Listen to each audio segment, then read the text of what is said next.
My fiancé texted. Keep the pathetic ring. I'm not wearing something so cheap. I replied, understood. Then I returned it, got the refund, and sent her a pic of my new gaming PC, with one message. Thanks for the push. Always wanted one of these. She called me hysterical. Hey Reddit, grab your snacks and strap in. Here's what went down. Name Silas, 32 male. I work as a welder, certified union card, the whole package. I pulled about 78 grand last year with overtime. Not wealthy by any stretch, but comfortable. My truck is paid off. I rent a decent apartment in a solid neighborhood. Good benefits through the union. I've been building towards something stable my whole adult life. The ring took me 16 months to save for. I did it right. Researched diamonds until I knew more about clarity ratings. Visited 4 different jewelers over 2 months. Asked questions. Learned about the 4 C's. Compared settings and band materials. Watched YouTube videos from gemologists explaining what actually matters and what's just marketing nonsense. I was investing in what I thought was our future together. The final pick was a 1.1 carat princess cut diamond. Excellent clarity. Platinum band. Classic and beautiful. The kind of ring she had pointed out in magazines and store windows over the years when we walked past jewelry shops downtown. I paid attention to those moments. Kept mental notes. Made my decision based on what she'd actually shown interest in. The total cost came to $11,000. The jeweler told me it was an excellent choice for the budget, and that I clearly knew what I was doing. I planned the proposal for weeks. Made reservations a month in advance. Requested the corner booth she always said was the best seat. Tipped the waiter to give us space after dessert. The night before, I couldn't sleep. Kept checking the ring box in my jacket pocket. The actual moment went beautifully. Dinner was perfect. She looked amazing. We talked about our plans for the summer. About visiting her aunt in Colorado. About maybe getting a dog once our lease renewed. Normal couple stuff. Then dessert came and I knew it was time. Her face lit up when I pulled out the box. She covered her mouth with both hands. Said yes before I even finished the question. We stayed at that restaurant for another 2 hours, just talking about our future. Wedding locations. Honeymoon destinations. Whether we wanted kids right away or wait a few years. I drove home that night feeling like I'd finally made it to the next stage of my life. She called her mom from the car before we even got home. I could hear the excitement through the phone. By the time we walked through the apartment door, the ring had been photographed, captioned, and posted across 3 different social media platforms. I was just happy, she was happy. Day 3, Monday. Sydney, my fiancé, had brunch with her friends that morning. Taylor and Savannah. I never loved those two. Taylor worked at some boutique real estate firm and acted like she invented the concept of property. Savannah was engaged to a guy who worked in finance and never let anyone forget how much he made. They had been Sydney's friends since college, and something about their energy always felt off. They made everything feel like a competition. I was at work that afternoon doing structural repair on a warehouse loading dock. Hot, sparks flying everywhere kind of work. My phone buzzed during a break. Sydney's message said we need to talk about the ring. I figured maybe she wanted it resized. Didn't think much of it. Called her during my lunch break while sitting in my truck with the AC blasting, picking dried flux off my forearms. That's when things went sideways fast. She told me she had shown the ring to Taylor and Savannah at brunch. Said something in her voice already sounded off, like she was reading from a script someone else wrote for her. Then she dropped the word that changed everything. Embarrassed. She said she was embarrassed. Taylor's boyfriend apparently spent over $20,000 on her ring. Savannah's fiancé went even higher, nearly 25. They had apparently exchanged these looks when Sydney showed them hers. The kind of looks that said more than words ever could. Then Taylor actually asked if this was just the placeholder until the real one came. The placeholder. Like I gave her a party favor until the actual jewelry showed up. According to Sydney, they spent the rest of brunch talking about carats and settings and what a ring really says about how much a man values you. Taylor apparently mentioned that her sister's husband had gone into debt for her ring, because that's what commitment looks like. Savannah added that anyone who really loved their partner would sacrifice for something this important. I sat there in my truck with a cold sandwich in my lap, trying to process what I was hearing.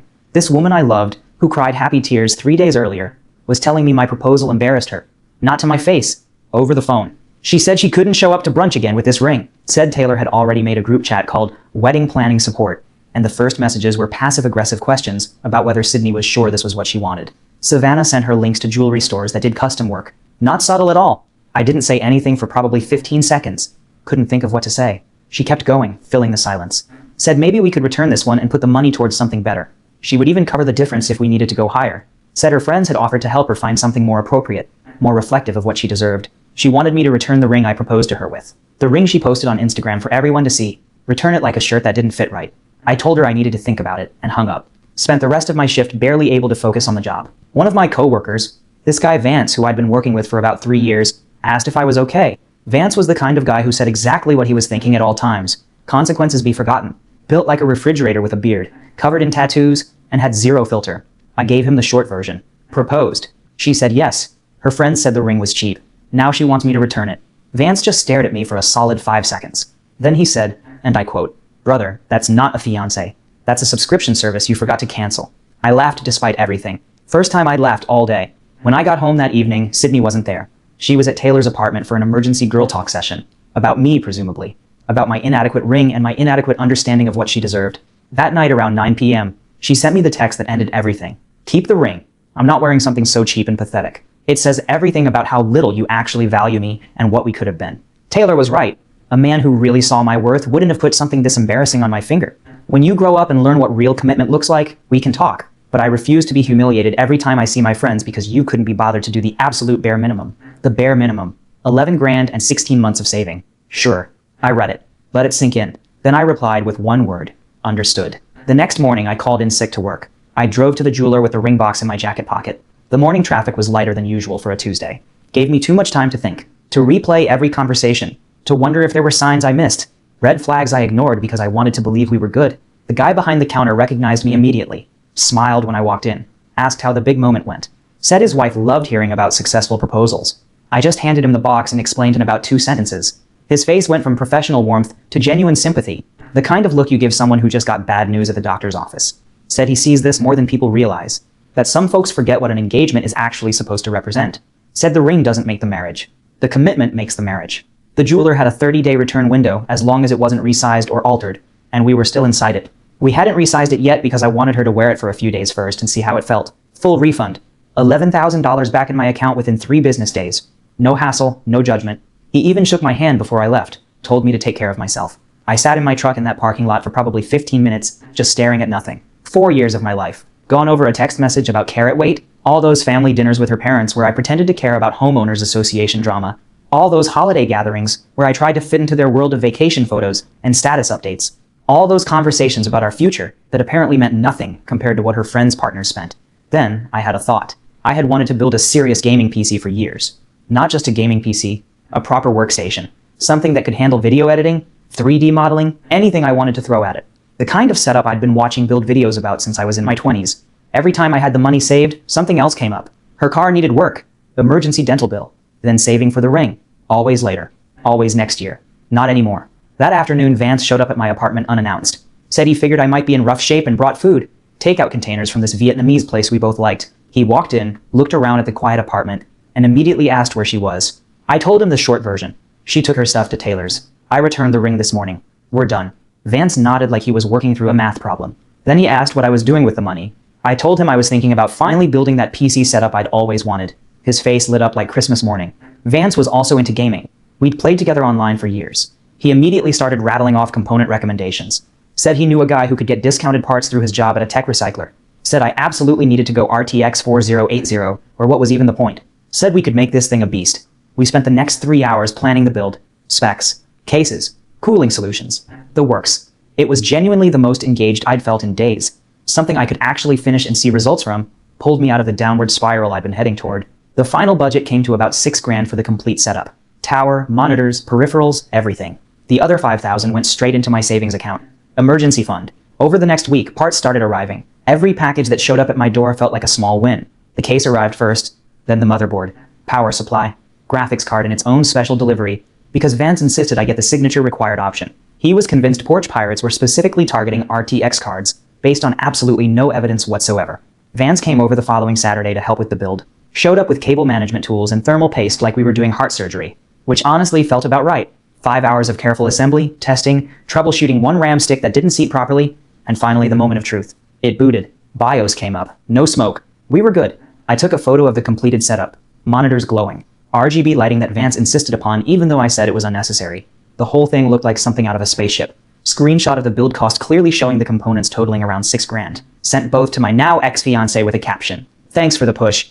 Always wanted one of these. Petty? Absolutely. Regret it? Not even a little bit. She didn't respond for 8 hours. Then my phone started buzzing. Her mother called first. Left a voicemail that was just her going off for 2 straight minutes. How dare I humiliate her daughter? The family was devastated. She had already told people about the wedding. Already started making plans. Already bragged to her book club about her daughter's engagement. Now she had to explain why there was suddenly no ring and no wedding. The story they were telling wasn't that her daughter rejected my proposal. It was that I had done something unforgivable that forced her to call things off. The details were fuzzy in their version, but I was definitely the bad guy. Sydney finally texted around midnight. You're actually insane. You bought computer parts with ring money. I can't believe I wasted 4 years on someone this pathetically immature and spiteful. I responded once, "It was never your ring. You made that very clear when you called it cheap and embarrassing and refused to wear it. I just reallocated the investment." She called me immature, pathetic, vindictive, said I was punishing her for having standards and trying to humiliate her in front of everyone. I stopped responding after that. Day 10 is when her younger brother reached out. Nolan, 25, still figuring his life out, working at a shipping warehouse while taking community college classes part-time. He was the only one in that family who treated me like a regular person instead of an applicant waiting for approval. We used to play video games together when I was over for family dinners. Actually had real conversations about things that mattered while the rest of them discussed property values and vacation destinations. His message was simple. Said he wasn't trying to get involved but thought I should know what was actually happening over there. Sydney was losing it, like actually coming apart. She'd been staying at Taylor's place, and apparently Taylor was feeding her crazier and crazier takes about me, telling her I probably had money hidden somewhere, that the ring was cheap on purpose to test her, that I was some kind of narcissist who set this whole thing up to make her look bad. Meanwhile, Savannah was telling everyone who would listen that she always knew something was off about me, that Sydney deserved so much better and she'd help her find it. Nolan said the group chat had turned into a war room, screenshots being analyzed, my social media being stalked. Someone had found my gaming profile, and they were discussing whether the hours logged proved I was too immature for marriage.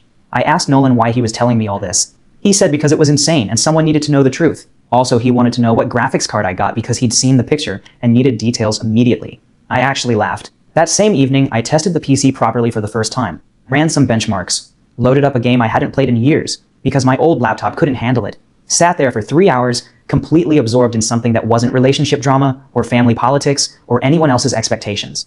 Just me and a machine doing exactly what it was designed to do. Vance texted around 11 p.m. asking how the setup was performing. I sent him a screenshot of my frame rates. He responded with a string of fire emojis and asked when we were gaming together. Small wins. Day 11 brought something I genuinely didn't see coming. Taylor showed up at my workplace. I was in the middle of a weld when one of the other guys flagged me down and said some woman was asking for me at the entrance gate. I pulled off my helmet and walked over to find Taylor standing outside the fence in heels and a blazer, like she was about to give a TED talk. Couldn't come in, just stood there. She said we needed to have a conversation about how I was handling this situation. Said Sydney was devastated, and I was making everything worse with my petty behavior. Said a real man would have apologized by now and started working toward a solution instead of playing video games and ignoring his responsibilities. I reminded her that my responsibilities to Sydney ended when she told me to keep the ring, because it was cheap and embarrassing. Taylor actually laughed, this little condescending chuckle that made my blood pressure spike.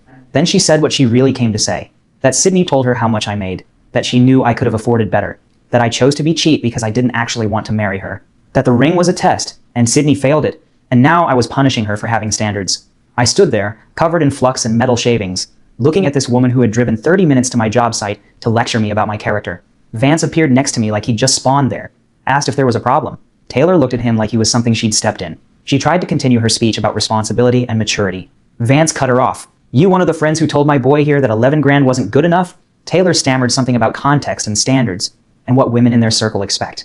Vance nodded like he was actually considering it. "Yeah, so my sister got engaged last year. Ring cost $800 because her man had student loans. They're getting married next month. Happiest couple I know. What's your expert take on that?" Taylor didn't have an answer. She just turned around and walked back to her car. Watched her drive away without another word. Vance looked at me and shrugged. Some people just can't handle perspective. Day 13 started with something that caught me completely off guard. A co-worker showed me a post that was circulating. Someone had screenshotted my original picture of the PC setup with the caption about the ring money and posted it to some relationship advice group. The comments were split about 60-40. Some people calling me petty and immature, others saying I dodged a bullet and handled it perfectly. But that wasn't the interesting part. Sydney had found the post and responded, with some throwaway she'd created. But her story didn't match reality at all. According to her version, we were basically engaged for years, and I kept stringing her along. When I finally proposed, it was with something deliberately cheap to humiliate her in front of everyone. The ring was apparently so bad that her friends had to break the news to her gently, that it wasn't what someone who actually loved her would have chosen. Then when she tried to have a mature conversation about it, I blew up, dumped her via text, and spent the money on toys to spite her. The comments under her post were almost all on her side. "Poor thing. You deserve better. He sounds like a narcissist. Run and don't look back." I showed Vance during lunch. He read through it with this look on his face like he was watching a car crash happen in slow motion. Then he asked if I still had the original texts. The conversation where she told me to keep the ring? I did. He said I should respond to the post with the receipts, set the record straight, let people see what actually happened. The temptation was real, but I told him no. Said getting into it would just make the drama bigger, would turn it into something way more than it needed to be. Said anyone who actually knew me would know the truth. And anyone who believed her version without question wasn't someone whose opinion mattered to me anyway. He looked at me like I'd sprouted a second head. Then he nodded and said, that was probably the most grown-up thing he'd ever heard me say. I told him not to get used to it. Day 15 is when Nolan reached out again with news that was both interesting and kind of messed up. Sydney had apparently decided that the story wasn't spreading fast enough in her favor. She started a campaign. She was reaching out to everyone we knew as a couple, mutual friends, co-workers of mine she'd met at company events, even my cousin's wife. The story kept changing with each person she talked to. In some versions, I was controlling. In others, I was distant and cold. In one version that Nolan heard secondhand, I had apparently been cheating the entire relationship, and the cheap ring was my subconscious guilt showing. That was new, completely made up but almost impossible to disprove. How do you prove you didn't do something? Nolan said his mom was eating it all up, telling everyone who would listen that she always worried about me, that she'd warned Sydney something was off. I asked Nolan what he thought of all this. He was quiet for a second. Then he said he'd lived in that house for 25 years, and watched his mother and sister make up their own versions of reality his entire life. Said the truth was whatever made them look best at any given moment. He asked how the PC was running. I told him I'd finally gotten around to installing everything, and it was running like a dream. He asked if he could come over sometime and check it out. Said he'd been saving for his own build and could use some tips. I told him anytime. Day 17 brought drama I seriously didn't expect. I was halfway through a morning shift when my supervisor called me into the office trailer. Said there was a complaint. Someone had contacted the company through the general inquiry line and claimed I had been harassing a woman. No specifics given, just vague stuff about threatening behavior and making someone feel unsafe. At first, my brain couldn't even make sense of it. Harassing who? What woman? Took me a second to connect the dots. Someone in her circle had tried to make it look like I was dangerous. Textbook move. My supervisor, this guy named Roy, looked at me with this tired expression. Said he knew it was probably garbage, but they had to document it.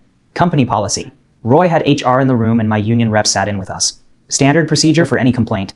I showed them the texts. The original exchange. Her words. My single word response. The complete lack of anything that could even kind of be called harassment. That was the whole investigation. He read through it twice. Then, he leaned back in his chair and said something I'll never forget. Son, I've been married 42 years. Know what my wife's ring cost? $300. 1982 money. She still wears it every day. Never complained once. Know why? Because she married me, not a piece of jewelry. He said he'd mark the complaint as unfounded and move on. But he said I should keep records of everything from here on out, just in case it got worse. I thanked him and went back to work. Day 19 made things worse. Nolan called me directly this time, instead of texting. Said something was going down and I needed to know right now. Sydney had decided to show up at my apartment, today, in about an hour, with Taylor.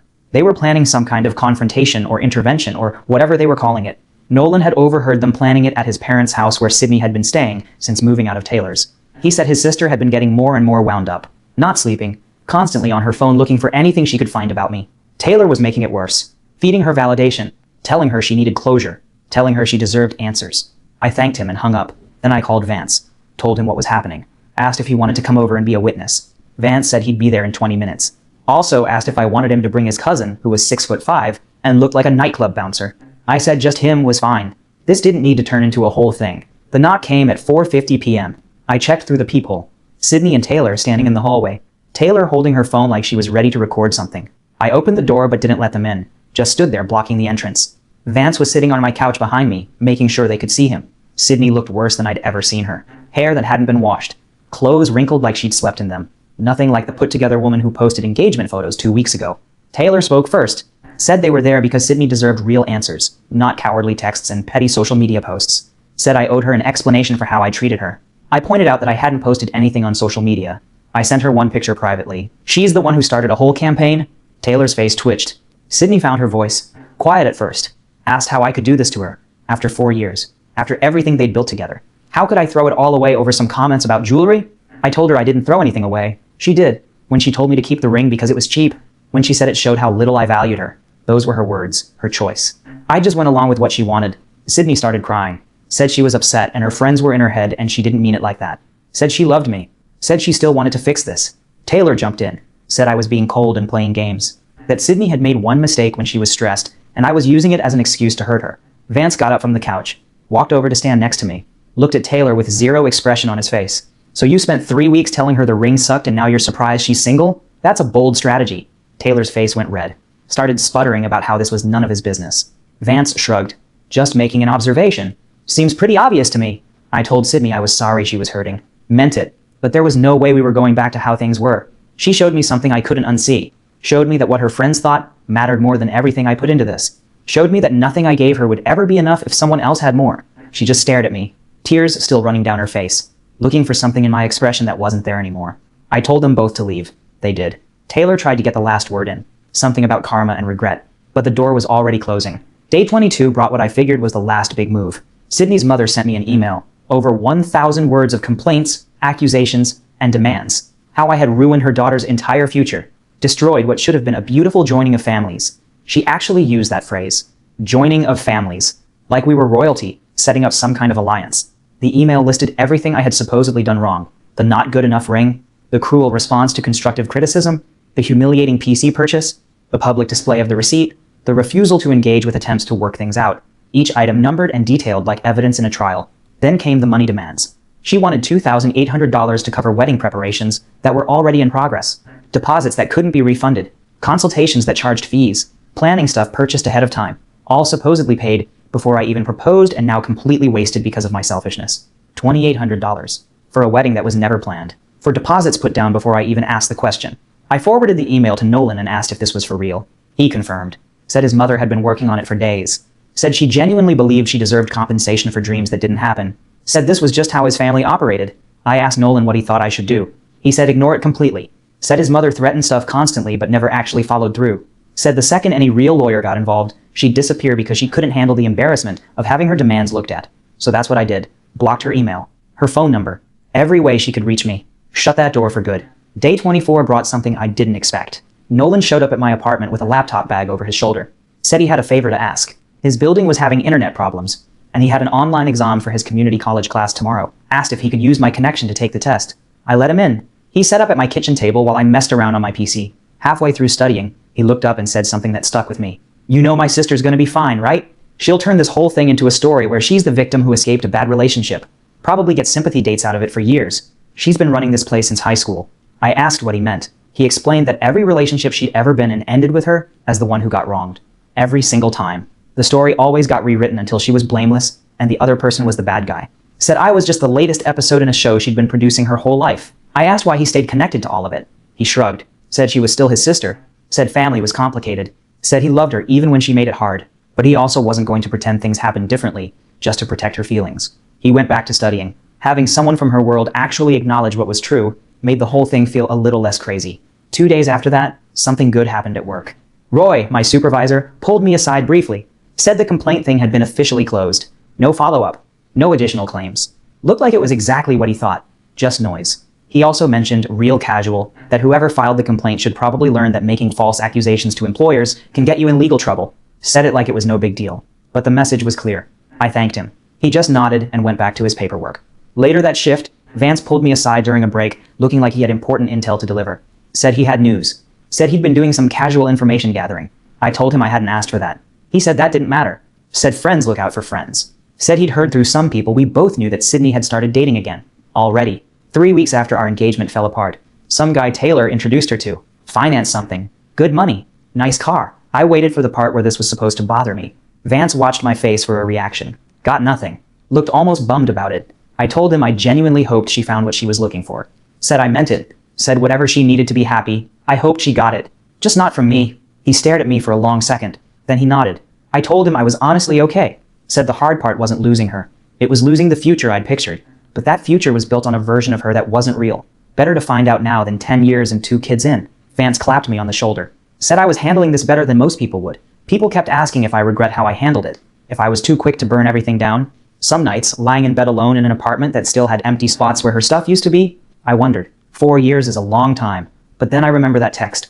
The words she chose. That's not love. That's a transaction I failed to complete correctly. Vance and I have been playing online together most evenings now.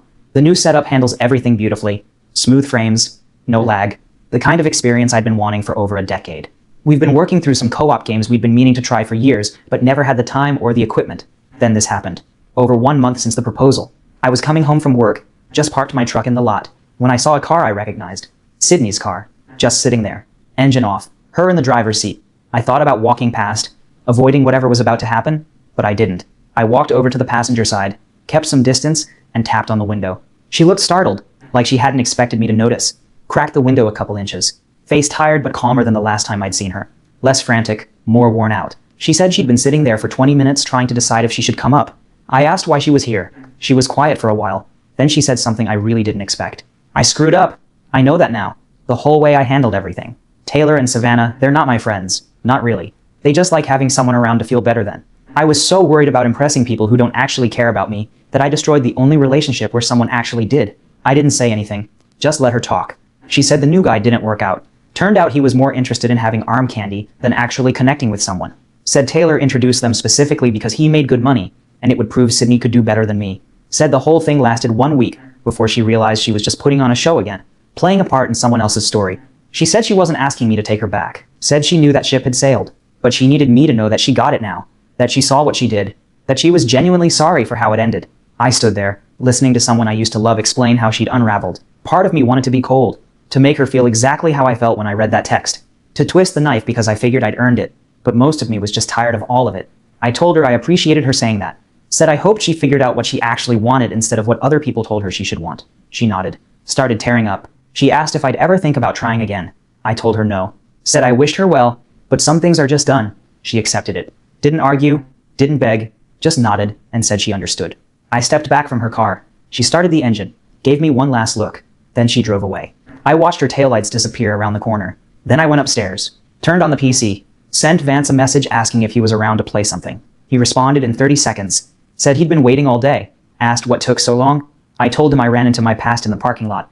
Said it was handled now. He asked if I was ready to get destroyed at the game we'd been playing because he'd apparently been practicing while I was out having deep moments. I told him those were bold words from someone with his track record. The game loaded. We played until midnight. Some people would look at my situation and call it a loss. I'm starting to think it might be the best trade I ever made. Guys, we are so close to hit 100,000 subscribers on this channel. If you are not subscribed to the channel, please consider subscribing. It really helps hit that 100,000 mark. Thanks for making this dream come true.